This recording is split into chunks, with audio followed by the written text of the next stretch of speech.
तो इतिहास जो है ऐसा सब्जेक्ट है, हर एक एग्ज़ाम में, चाहे आप वनडे एग्ज़ाम दो, चाहे पीसीएस का एग्ज़ाम देने जाओ या फिर आप आईएएस का एग्ज़ाम देने जाओ, वहाँ पे आपसे इतिहास विषय से बहुत सारे प्रश्न पूछे जाते हैं, ठीक है ना। तो उस दृष्टिकोण से अगर हम देखें तो आपका ये बहुत ही ज़्यादा इम्पॉर्टेंट पार्ट है। तो इतिहास, सबसे पहले जो शब्द आपके सामने है इतिहास, अगर हम इतिहास को समझने का प्रयास करें तो कहा जाता है कि जो इतिहास शब्द है वो संस्कृत के 3 शब्दों से मिलकर बना हुआ है। इति धन ह धन आस, है ना, 3 शब्दों से मिलकर बना है। एक इति है और एक प्लस ह धन आस, ये 3 शब्दों से मिलकर हमारा इतिहास बना हुआ है।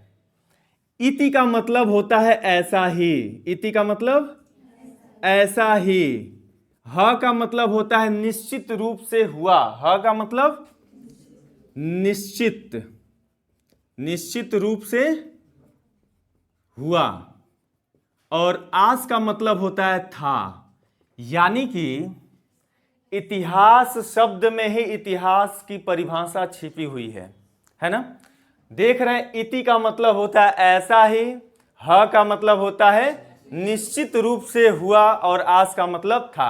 अगर एक लाइन में बोले तो हम बोल सकते हैं कि ऐसा निश्चित रूप से हुआ था।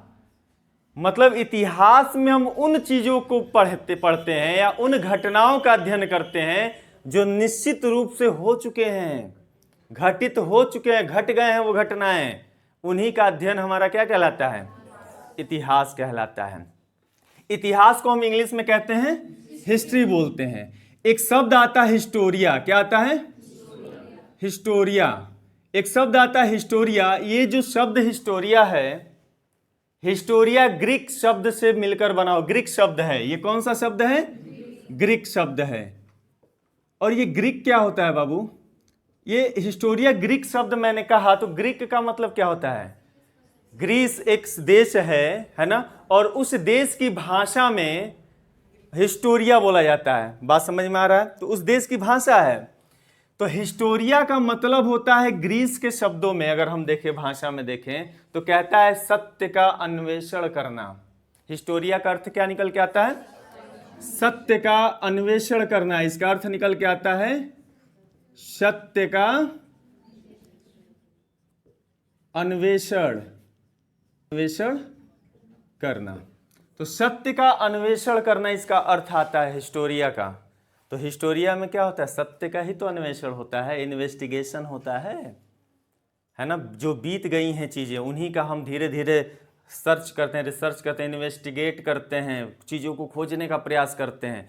तो हिस्टोरिया का मतलब होता है सत्य का अन्वेषण करना। अब ध्यान से देखो, इसी हिस्टोरिया शब्द से ही निकल के आया है हिस्ट्री। इसी हिस्टोरिया शब्द से ही क्या निकल के आया है, हिस्ट्री शब्द जो हम देखते हैं यहीं से निकल कर आता है ना। और कहा जाता है कि हिस्ट्री शब्द का सबसे पहले प्रयोग किसने किया था, तो एक नाम निकल के आता है हेरोडोटस। क्या निकल के आता है, हेरोडोटस। तो हेरोडोटस पहला आदमी था जिसने हिस्ट्री शब्द का प्रयोग किया था, है ना। तो आप याद रखिएगा कि हिस्ट्री शब्द का सर्वप्रथम प्रयोग किसने किया, प्रयोग किया था हेरोडोटस ने किया था। और हेरोडोटस कहां का रहने वाला था, यूनान का रहने वाला था। हेरोडोटस कहां का रहने वाला था, यूनान का रहने वाला था। और यही पहला ऐसा व्यक्ति है जो हिस्ट्री शब्द का प्रयोग करता है अपने किताब में, अपने पुस्तक में, अपने बुक में। इसके पुस्तक का नाम था हिस्टोरिका। क्या नाम था, हेरोडोटस ने किताब लिखा जिस किताब का क्या नाम था, हिस्टोरिका। इस किताब का नाम है हिस्टोरिका। क्या नाम था बाबू, हिस्टोरिका। ये बहुत ही ज्यादा इंपॉर्टेंट है, आपके बहुत सारे वनडे एग्जामिनेशन में भी पूछा गया है, यहां तक कि पीसीएस के एग्जाम में भी स्टेटमेंट बना के पूछा गया ये, ठीक है ना। तो हेरोडोटस ने जो किताब लिखा है उसका नाम है हिस्टोरिका। क्लियर होगी बात। अब देखो, हिस्टोरिका में भारत, किसका, भारत और फारस, इन दो देशों के बीच में जो व्यापार होते थे उन व्यापारों का बहुत अच्छा विवरण मिलता है। ठीक है, तो ये आपको याद रखना पड़ेगा कि हेरोडोटस ने जो पुस्तक हिस्टोरिका लिखा था, उस किताब में किसकी जानकारी मिलती है? तो भारत और फारस के बीच में जो व्यापार होता था उसका बहुत अच्छा विवरण मिलता है। ठीक है ना। लेकिन इसके साथ साथ एक और चीजें हैं इसमें। एक और चीज क्या है? एक और चीज यह है कि इसकी जो पुस्तक है वह अनुश्रुतियों और अफवाहों पर आधारित है, कहानियों पर आधारित है। अनुश्रुतियों का मतलब होता है जो सुना गया हो। जैसे आप लोग सुनते होंगे, आप ही के घर में लोग कहते होंगे कि जानते नहीं, तुम्हारे दादा के जो दादा थे बहुत पैसे वाले थे और उनका महल जैसा घर था, और फिर तुम्हारे उनके पापा है तो शराब वराब पी के सब बर्बाद कर दिए, ये कर दिए, वो कर दिए। सुनते हो कहानी? तो वो तुमको जानकारी कहाँ से मिल रही है? सुनकर। तो उन्हीं सुनी हुई जानकारी को कहते हैं अनुश्रुतियां। क्या कहते हैं? अनुश्रुतियां बोलते हैं। बात समझ पा रहे हो? अब देखो, भारत और फारस के बीच में संबंध मिल गया। अब कहा जाता है हेरोडोटस यूनान का रहने वाला था। तो यहां से एक प्रश्न यहां से बन सकता है। बन क्या सकता है? कहा जाता है, प्रश्न बन सकता है कि इतिहास का जन्म स्थल कहां माना जाता है? तो क्या बताओगे? यूनान इतिहास का जन्म स्थल माना जाता है। क्यों? क्योंकि यूनान का रहने वाला हेरोडोटस सबसे पहले हिस्ट्री का प्रयोग किया था। बात समझ में आ गई? तो एक पॉइंट यहां पे भी आपको याद रखना चाहिए कि इतिहास का जन्म स्थल कहां माना जाता है? यूनान को माना जाता है। क्लियर है? एक फैक्ट और याद रखना, आपसे हो सकता है कभी पूछ दे, क्योंकि बड़े एग्जामों में पूछा जाता है कि इतिहास लेखन सबसे पहले किस देश से प्रारंभ हुआ, है ना। इस इतिहास लिखने की जो प्रक्रिया थी वो सबसे पहले किस देश से शुरू हुई? तो आप याद रखिएगा, जर्मनी से। कहां से? जर्मनी से। तो इतिहास लेखन या इतिहास लिखने की जो शुरुआत हुई, इतिहास लिखने की शुरुआत कहां से होती है? जर्मनी से होती है। इतिहास तुम लोग बना लेना, ठीक है ना। मैं लिखते समय, समझाते समय मात्रा वगैरह इधर उधर हो सकता है, कोई दिक्कत नहीं। अब देखो, तो इतिहास लिखने की शुरुआत कहां से मानी जाती है? जर्मनी से मानी जाती है। अगर इतिहास के बारे में इतनी बात समझ में आ गई तो पहला क्या आपने समझा कि इतिहास 3 शब्दों से मिलकर बना है। बोलो कौन कौन? इति का मतलब हाँ था। एक लाइन में क्या बोलेंगे? बहुत बढ़िया। और ग्रीक शब्द में ये कहां से आया? हिस्टोरिया। इसका अर्थ क्या होता है? बहुत बढ़िया। और इसी हिस्टोरिया से क्या निकला है? और हिस्ट्री शब्द का सबसे पहले प्रयोग किसने किया? कहां का रहने वाला था? इसके पुस्तक का नाम, इसमें किसका संबंध बताता है? और इतिहास का जन्म स्थल सबसे पहले लिखा गया कहां? जर्मनी में। इतनी बातें आपको याद होनी चाहिए, अपने जुबान पे होना चाहिए, ठीक है ना। अब ध्यान से देखो, अब कहता है कि जो हम भारत के इतिहास को अगर पढ़ते हैं तो भारत के इतिहास को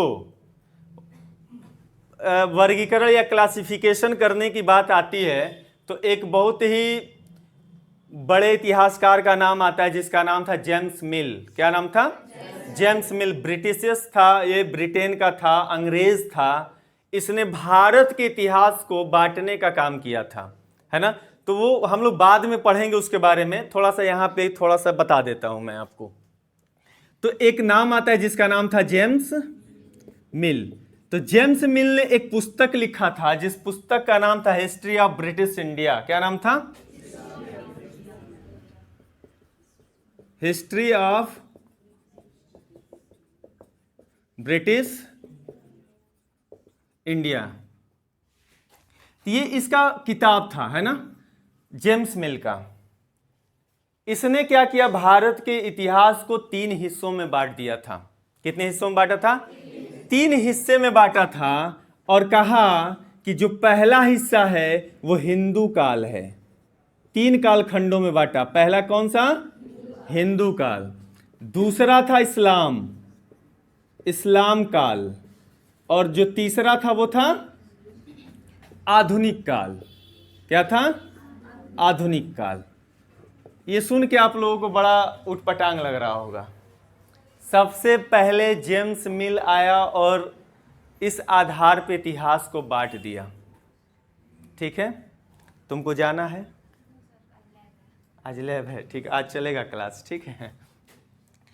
अब ध्यान से देखो, तो जेम्स मिल ने इतिहास को, भारतीय इतिहास को, हम विश्व के इतिहास की बात नहीं कर रहे हैं, हम किसकी बात कर रहे हैं, भारतीय इतिहास को। उसने एक किताब लिखा जिस किताब का नाम था हिस्ट्री ऑफ ब्रिटिश इंडिया। अब इसमें 3 कालखंडों में बांट दिया, एक हिंदू काल, एक इस्लाम काल और एक आधुनिक काल। ये क्या हो रहा है जी, बार बार ये खींचे हो क्या तार तुम? चलो देखो, तो क्यों इतना कम हो गया? तो अब देखो, अब यहाँ पे थोड़ा सा इतिहासकार आज के समय में अगर देखते हैं इनके दृष्टिकोण को कि इन्होंने कौन सा दृष्टिकोण अपनाया और भारत के इतिहास को 3 हिस्सों में बांट दिया, तो कहते हैं कि हिंदू काल में इनका जो स्टेटमेंट था जेम्स मिल का, इन्होंने कहा कि हमने सबसे प्रारंभिक भारत को हिंदू के काल में इसलिए बांटा क्योंकि उस समय जो राजा हुआ करते थे वो हिंदू हुआ करते थे। जो राजा हुआ करते थे वो हिंदू, चाहे हम वैदिक सभ्यता देख लें या फिर मौर्य काल देख लें, है ना, तो इनमें जो राजाओं का वंशावली मिलेगा या क्रम मिलेगा वो कौन से थे, हिंदू थे। लेकिन जैसे ही हम आगे बढ़ते हैं तो किसका काल आ जाता है, इस्लाम। तो इस्लाम काल इसलिए बांटा गया, इन्होंने कहा कि उस समय जो राजा हुआ करते थे वो कौन थे, मुस्लिम राजा थे, है ना। और आधुनिक काल में इसलिए बांटा, इन्होंने कहा कि जब भारत पर अंग्रेजों ने अधिकार कर लिया तो अंग्रेज अपने आप को आधुनिक मानते थे। क्या मानते थे, आधुनिक मानते थे, इसलिए अपने आप को अंग्रेज किस काल में रखेंगे, आधुनिक काल में। कहे कि हम लोगों के आने के बाद भारत में आधुनिक काल शुरू हुआ, इसके पहले भारत में आधुनिकता नहीं थी। वो हम लोगों को सांप गोजर वो बिच्छू पकड़ने वाला देश मानते थे, ठीक है, वो हम लोगों को आधुनिक नहीं मानते थे, इसलिए अपने आप को इस कैटेगरी में रखने लगे वो अंग्रेज। क्लियर होगी बात? तो इस तरह से अगर हम मॉडर्न टाइम में भी देखें तो इस कालखंड को हम देख के ऐसा लगता है कि हिंदू का काल का मतलब प्राचीन भारत का इतिहास है, और इस्लाम काल का मतलब मध्यकालीन भारत का इतिहास है, और आधुनिक काल का मतलब जो मॉडर्न इंडियन हिस्ट्री है, इसमें डिवाइड कर दिया गया था। बस एक छोटी सी ये जानकारी थी, इसमें कुछ दिक्कत आपको ना हो। हम लोग आगे चलते हैं, अगर लिखना चाहते हो तो इतना लिख लो, फिर हम आगे बढ़ते हैं।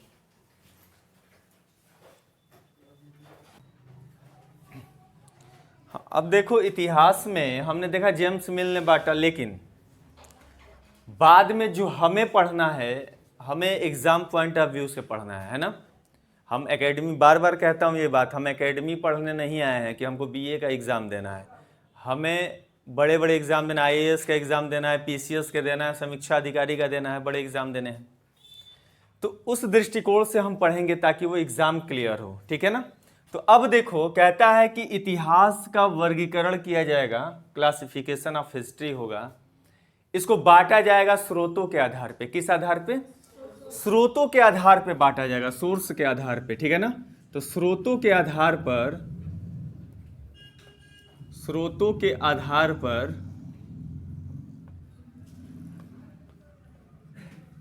इतिहास, स्रोतों के आधार पर इतिहास का जो वर्गीकरण है, इतिहास का वर्गीकरण या विभाजन भी लिख सकते हो, वर्गीकरण, है ना। सोर्स के आधार पे इतिहास का वर्गीकरण। अब देखो, सोर्स का मतलब, स्रोत का मतलब क्या होता है ये बताओ। कह रहा है ना, स्रोत के आधार पर इतिहास का वर्गीकरण हम कर रहे हैं, क्लासिफिकेशन कर रहे हैं सोर्स के आधार पर। इसमें सारे लोग ग्रेजुएट हो, कुछ लोग एमए कर चुके हो, बताओ भाई।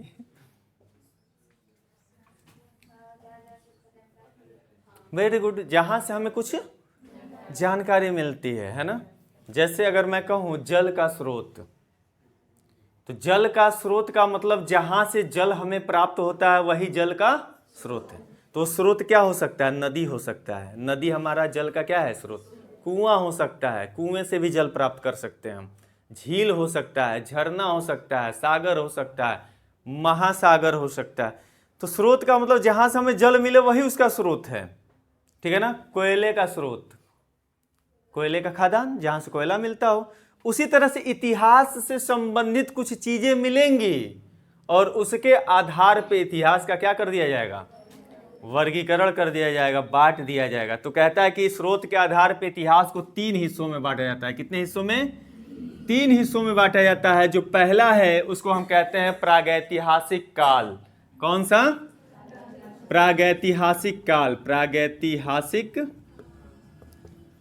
काल, ठीक है ना। दूसरा जो होता है उसका नाम है आध ऐतिहासिक काल। कौन सा?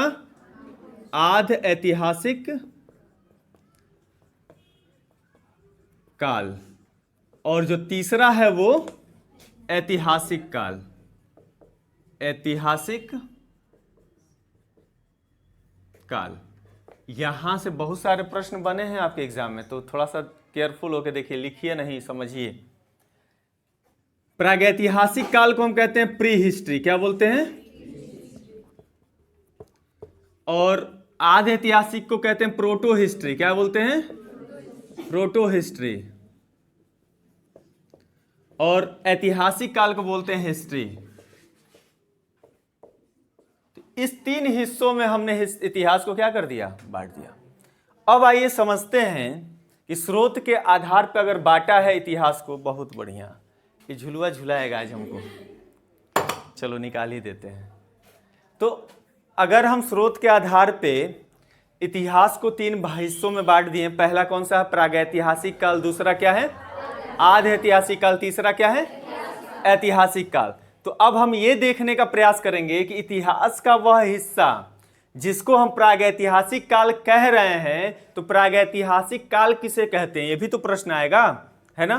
प्रागैतिहासिक काल क्या होता है? तो बहुत ही सिंपल है, समझते चलना। कहता है कि इतिहास का वह कालखंड, वह टाइम पीरियड जिसमें केवल पुरातात्विक साक्ष्य मिलते हैं, उसको हम कहते हैं प्रागैतिहासिक काल। मतलब प्रागैतिहासिक काल में यहां पे केवल क्या मिलेगा? केवल पुरातात्विक साक्ष्य, पुरातात्विक साक्ष्य मिलेंगे। यहां पे पुरातात्विक साक्ष्य मिलेगा। पुरातात्विक साक्ष्य क्या होता है बेटा? पुरातात्विक, खुदाई के दौरान जो मिलने वाले उपकरण होंगे, बर्तन होंगे, कुछ अवशेष होंगे, घरों के अवशेष होंगे, पत्थरों के अवशेष होंगे, या फिर किसी मनुष्य को दफनाया गया हो तो कंकाल मिलेगा, उन्हीं को हम कहते हैं पुरातात्विक साक्ष्य के रूप में हम लेते हैं, ठीक है ना। तो जिस कालखंड में, इतिहास के जिस कालखंड में केवल पुरातात्विक साक्ष्य मिलेगा, तो वह कौन सा कालखंड होगा? प्रागैतिहासिक काल होगा। क्लियर है? अब ध्यान देने वाली बात यहां पे देखो, नोट करके लिख रहा हूं, ये चीज याद रखना। प्रागैतिहासिक काल में कोई भी लिखित साक्ष्य नहीं मिलता है, कोई भी लिखित साक्ष्य नहीं मिलता है, लिखित साक्ष्य नहीं मिलता है। आपके एग्जाम में यहीं से प्रश्न नहीं मिलता है, आपके एग्जाम में यहीं से प्रश्न बन जाता है ना। क्या हो गया? नहीं मिलता है, ठीक है। यहां से एग्जाम में आपके क्वेश्चन बनता है, आपके ऑप्शन में दे देगा निम्नलिखित में से कौन सा सही है, कौन सा गलत है। अब कीजिए तो याद रहेगा, तब तो कर पाओगे। अब देखो, तो प्रागैतिहासिक काल के एग्जाम्पल को अगर हम देखें तो एग्जाम्पल में आता है पाषाण काल। कौन सा आता है? पाषाण काल। पाषाण काल, या इसी को पाषाण युग बोलते हैं, स्टोन एज। क्या बोलते हैं इसको? स्टोन एज, पाषाण काल। यह प्रागैतिहासिक काल का सबसे बढ़िया उदाहरण है, आपके एग्जाम में पूछा जा चुका है। क्लियर है? अब आ जाओ। अब कहता है कि आध ऐतिहासिक काल किसे कहते हैं? तो आध ऐतिहासिक काल में भी क्या मिलेगा? पुरातात्विक साक्ष्य मिलेगा। ध्यान से सुनिएगा, इसमें भी पुरातात्विक साक्ष्य मिलेगा और इसमें भी पुरातात्विक क्या मिलेगा? साक्ष्य मिलता है। इसमें भी पुरातात्विक साक्ष्य मिलेगा। और कहता है, ध्यान से सुनिएगा, यहां पे लिखित साक्ष्य नहीं मिलता, लेकिन यहां पे लिखित एविडेंसेस हमें मिलना शुरू हो जाएंगे। मतलब लिखित साक्ष्य हमें मिलेंगे, लेकिन उन्हें आज तक पढ़ा नहीं जा सका है। ठीक है ना। तो यहां पे साक्ष्य के रूप में लिखित साक्ष्य मिलेंगे, लिखित साक्ष्य मिलते हैं, लेकिन उसे पढ़ा नहीं जा सका है। अब ध्यान से सुनिएगा, लिखित में तो हमारे पास एविडेंस मिल रहे हैं, लेकिन हम ऐसा लिखावट है, ऐसी लिपि में लिखा गया है कि जिस लिपि को हम आज तक समझ नहीं पाए हैं कि वह क्या लिखा हुआ है। ठीक है ना। तो लिखित साक्ष्य तो मिल रहे हैं, लेकिन हम उसे पढ़ नहीं पा रहे हैं, मतलब आज तक उसे पढ़ा नहीं जा सका है। जैसे इसका सबसे बढ़िया उदाहरण है हड़प्पा संस्कृति या सिंधु घाटी सभ्यता। कौन सी? सिंधु घाटी सभ्यता। सिंधु घाटी सभ्यता। तो सिंधु घाटी सभ्यता में क्या है? पुरातात्विक साक्ष्य मिलता है, खुदाई किया जाता है, सिंधु घाटी सभ्यता से बहुत सारे अवशेष मिलते हैं, लेकिन उसके साथ साथ हमें क्या मिलता है? लिखित साक्ष्य भी मिले हैं सिंधु घाटी सभ्यता से, लेकिन आज तक उसे हम पढ़ नहीं पाए। तो ऐसे कालखंड को हम क्या कहते हैं? आध ऐतिहासिक काल। तो अगर आपसे पूछा जाएगा कि आध ऐतिहासिक काल किसे कहते हैं, आराम से बोलना कि जिस इतिहास के जिस कालखंड में पुरातात्विक साक्ष्य मिलते हैं और लिखित साक्ष्य भी मिले हैं, लेकिन उसको पढ़ा नहीं जा सका है, उस कालखंड को हम क्या कहते हैं? आध ऐतिहासिक काल कहते हैं। जैसे में उदाहरण में क्या याद रखना, और ये क्वेश्चन आपके पीसीएस में पूछा गया था। पीसीएस में पूछा गया था कि सिंधु घाटी सभ्यता किस काल से संबंधित है। आपके ऑप्शन में दिया था प्रागैतिहासिक काल, आध ऐतिहासिक काल, ऐतिहासिक काल, चौथा ऑप्शन दिया था। इनमें से कोई नहीं, किस पे मार्क आओगे? तो सिंधु घाटी सभ्यता किस कालखंड से है? आध ऐतिहासिक काल से संबंधित है, प्रोटो हिस्ट्री से संबंधित है। ठीक है ना। चलिए अब आइए, ऐतिहासिक काल किसे कहते हैं बेटा? इसमें पुरातात्विक है, इसमें भी पुरातात्विक, इसमें भी पुरातात्विक, तो स्वाभाविक सी बात है इसमें भी मिलेगा भाई, खुदाई करेंगे तो। पुरातात्विक साक्ष्य इसमें भी मिलेंगे, और क्या मिलेगा? इसमें लिखित साक्ष्य मिला लेकिन पढ़ा नहीं जा सका है, लेकिन इसमें क्या होगा? लिखित साक्ष्य मिलेगा और उसे हम पढ़ भी लेंगे। क्लियर हो गई बात? तो इसमें लिखित साक्ष्य मिलता है, लिखित साक्ष्य मिलता है और उसे पढ़ा भी जा सका है, उसे पढ़ा भी जा सका है। क्लियर हो गई बात? आप सुने होंगे सम्राट अशोक बहुत सारे शिलालेख लिखवाया था, उसी में एक नाम आएगा जेम्स प्रिंसेप। क्या नाम आएगा? सबसे पहले अशोक के शिलालेखों को पढ़ने का काम किया था जेम्स प्रिंसेप ने। ये आपके पीसीएस में भी पूछा, आपके वनडे एग्जामिनेशन में भी पूछा गया है। ठीक है। तो आप इसका जो उदाहरण अगर हम लेते हैं एग्जाम्पल, वो क्या होगा? वैदिक काल, या वैदिक काल से आगे का जो कालखंड आएगा वो ऐतिहासिक काल होगा। तो ये इसका उदाहरण क्या है? वैदिक काल। ठीक है ना, या वैदिक काल से आगे, ऐसे भी हम लिख सकते हैं। तो इस तरह से हमने स्रोत के आधार पर इतिहास को कितने भागों में बांटा? 3 भागों में। अब आपकी बारी है, बोलना है सबको, किसी को मुंह बंद नहीं रखना है। ठीक है ना। तो चलिए, स्रोत के आधार पर इतिहास को कितने भागों में बांटा गया? कौन कौन? बहुत बढ़िया। प्रागैतिहासिक में क्या होता है बेटा? लिखित साक्ष्य नहीं। जैसे तो पाषाण काल जब भी आएगा तो आपके दिमाग में ये होना चाहिए कि यहाँ पे केवल खुदाई के दौरान मिल रहा है, लिखा रखा कुछ नहीं मिल रहा है। ठीक है। अब आ जाओ, आधे ऐतिहासिक में पहला क्या है? फिर बहुत बढ़िया। जैसे ऐतिहासिक काल में क्या है?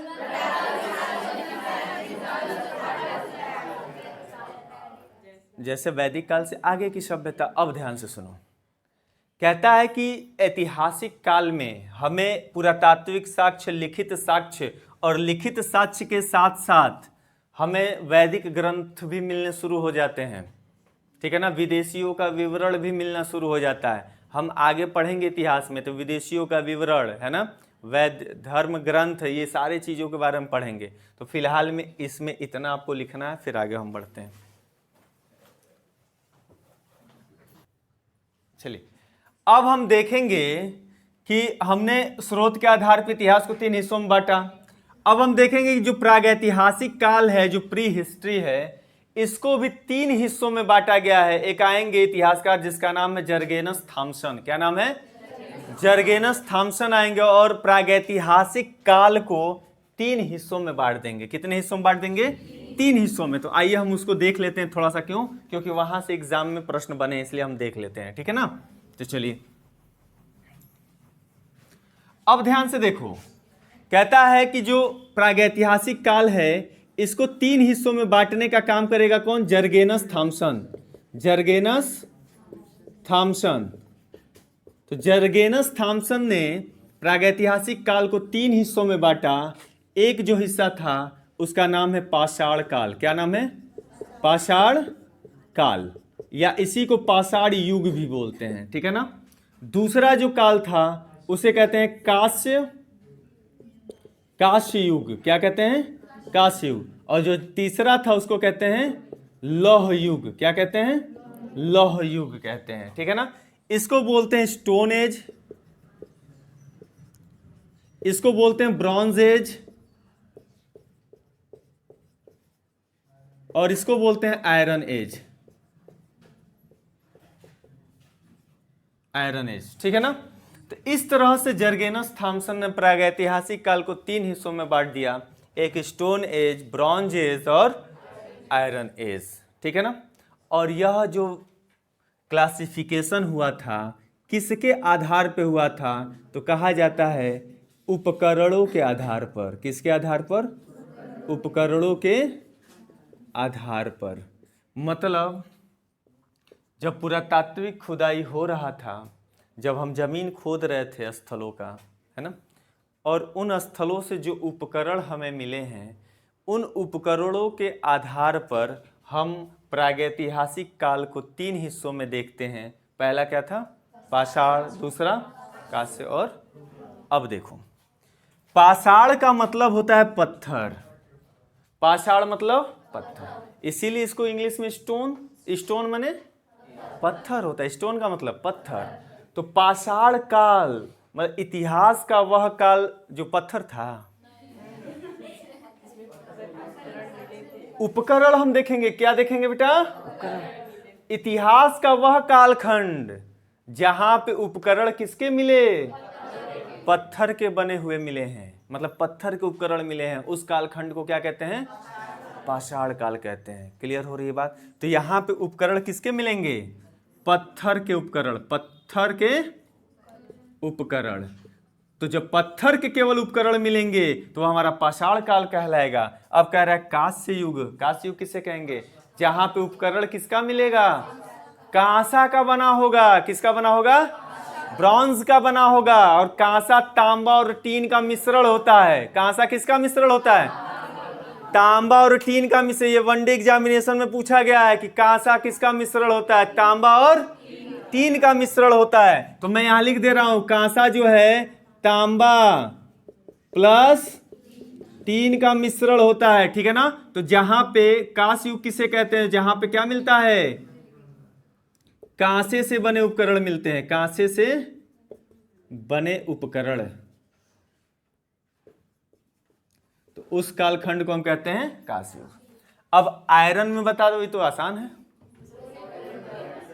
इतिहास के जिस कालखंड में लोहे के उपकरण मिलते हैं, आयरन मतलब लोहा, लौह माने लोहा, है ना, तो जिस कालखंड में क्या मिलते हो? लोहे के उपकरण प्राप्त होते हैं। उपकरण प्राप्त होते हैं, उसको हम क्या कहते हैं? लौह युग कहते हैं। बस इतना लिख लो इसमें।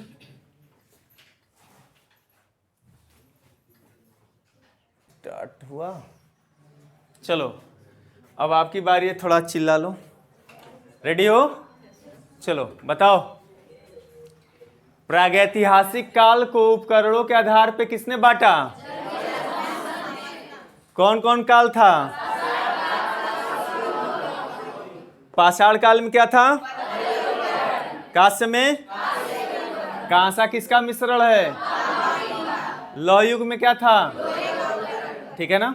लोहे के उपकरण में हम देखेंगे जब उत्तर वैदिक काल आता है ना, वैदिक काल में भी उत्तर वैदिक काल, वहाँ से लोहा मिलना प्रारंभ हो जाता है। और एक बहुत बढ़िया उदाहरण है जो आईएएस के एग्जाम में भी पूछा था, अतरंजी खेड़ा का नाम आता है। किसका नाम आता है? अतरंजी खेड़ा का नाम आता है, वहाँ से लोहे के उपकरण मिले थे और आईएएस के एग्जाम में पूछा गया था। ठीक है ना। आइए अब हम देखते हैं, ध्यान से सुनिए, वो छोड़ दो, मैं लिखवा दूंगा जब उसका समय आएगा तो।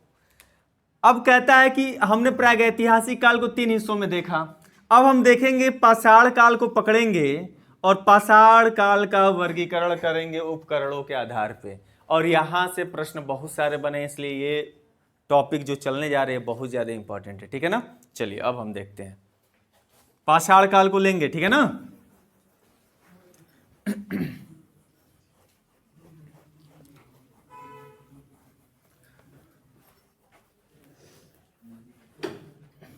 फिर रोक रहा है, वो कह रहा है कि आगे मत बढ़ना, खतरा है। चलिए देखिए, अब हम लेते हैं पाषाण काल को। किसको लेते हैं? पाषाण काल। और पाषाण काल का विभाजन देखते हैं। क्या देखते हैं बाबू? विभाजन या वर्गीकरण भी कह सकते हो। पाषाण काल का वर्गीकरण है ना, ये किसके आधार पे होगा? उपकरणों के आधार पर। किसके आधार पर? ये मत सोचो कि यही फालतू में लिखवा रहा हूं उपकरण। आपके पीसीएस के एग्जाम में यहीं से पूछा गया है प्रश्न कि किस आधार पर पाषाण काल का वर्गीकरण किया गया था। अब आधार नहीं पड़े रहोगे तो मार के आओगे कहीं और, है ना। तो उपकरणों के आधार पे, किस आधार पे? आधार पर ये वर्गीकरण हो रहा है। तो पाषाण काल का मतलब स्टोन एज, है ना। तो स्टोन एज को हम 3 हिस्सों में बांटते हैं। कितने हिस्सों में बांटते हैं? 3 हिस्सों में बांटते हैं। जो पहला हिस्सा है उसको हम क्या कहते हैं? पूरा पाषाण काल। क्या कहते हैं बेटा? पूरा पाषाण काल। इसको कहते हैं पैलियोलिथिक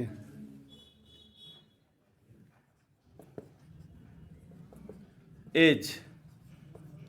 थोड़ा कहीं मिस्टेक होगा तो लिख लेना। और एक हो आधे ऐतिहासिक, क्या है? सॉरी, मध्य पाषाण काल। पाषाण काल है ना। दूसरा क्या है? मध्य पाषाण काल। पाषाण काल इसको बोलते हैं मेसोलिथिक। Mesolithic as.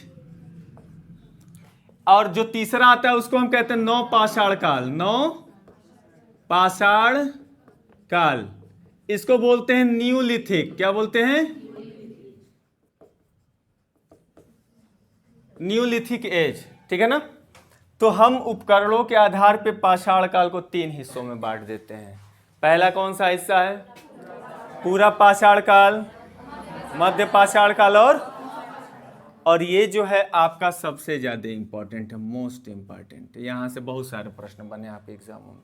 ठीक है ना। तो थोड़ा सा मैं इंक डाल दूं।